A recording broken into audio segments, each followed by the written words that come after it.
Hey guys, welcome back to our new video. So in this video we are looking how to take slow motion video on POCO M4 Pro 5G. For that, just take the camera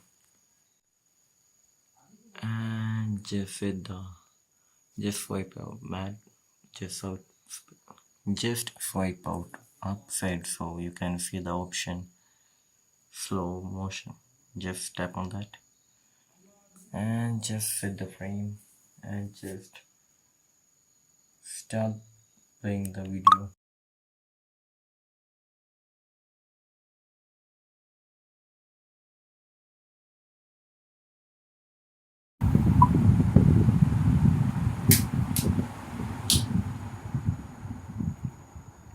And that's it. So now we can watch our slow motion video. So wait for a second.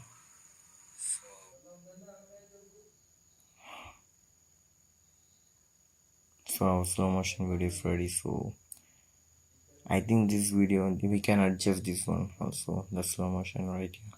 So I hope this video was useful for you. So just do like, share, subscribe to our channel. Thank you.